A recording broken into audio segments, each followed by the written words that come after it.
jacaylku waa dareen aad u macaan marka uu bilowga yahay iyo marka lagu guulaystaba. haddaba waxaan kugula wadaagi doonaa muuqaalkan xigmado ku anfici kara adiga haddii aad tahay qof xiiseeya arrimaha jacaylka iyo xidhiidhada. aan gudagalno muuqaalkeenna.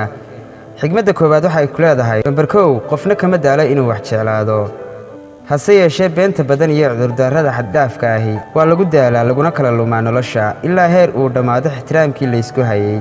lamaanayaasha isku cusub waxay ku dadaalaan sidii ay isugu muujin lahaayeen inay yihiin dad ka midaysan meelo fara badan oo ka mid ah aragtidooda ku aadan jacaylka iyo noloshaba.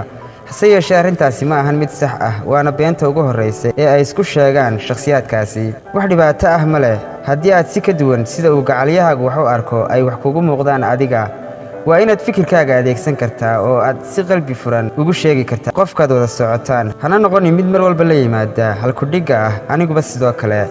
waxaad tahay inaad ku faanto waxay kaa dhigtaa qof la aamini karo oo la ixtiraami karo. marka aad matalayso shakhsiyad aanad lahaynna waxay kaa dhigtaa beenaale aan weji lahayn.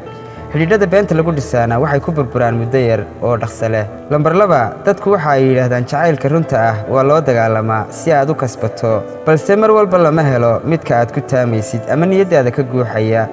laga yaabee maalmaha ugu horreeya ee xiisuhu uu jiro in lagugu indhasarcaadi ereyo qalbigaagu aamino, muddo kadibna aad aragtid shakhsiyadda dhabta ah ee uu leeyahay qofkii aad isu dhiibtay. lambar 3, waa xaqiiqo in runtu xanuun leedahay mararka qaar, laakiin waxay kun jeer dhaantaa inaad ku noolaatid been aan raad lahayn.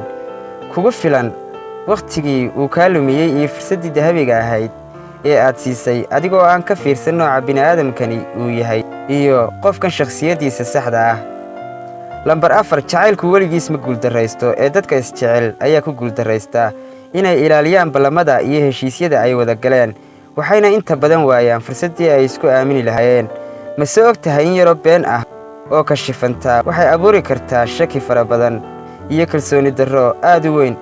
lambar 5, jacaylka dhabta ah waa kan ka soo go'a qalbiga ee ma ahan kan carabka lagu xuso.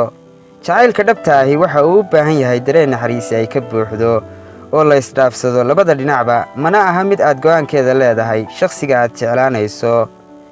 waayo waxaa laga yaabaa adigoo aan filayn inuu ku soo gaado iyo weliba qof aanad ku fikirinba. lambar 6, marnaba ha isku dayin inaad qof siisa rabitaan adigoo aan u haynin fursad yidadiilo gelin karta, waayo waxaad u sii hoggaaminaysaa hami aan jirin iyo marxalad uusan ka soo laaban karin.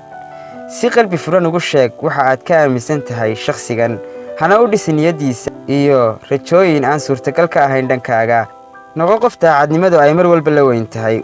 waa waddada keliya ee aad uga badbaadi karto inaadan dhaawicin qalbi daacad adiga kuwa ah. ku feker mar walba haddii bilowgaagii hore xidhiidhkan uu ahaa mid daacadnimo iyo kalsooni ku bilowday. si kasta uu wakhtigu idiin hagraday waxaad qofkaa hortiisa ka ahaanaysaa xusuus lama ilaawaan ah oo lagu faano.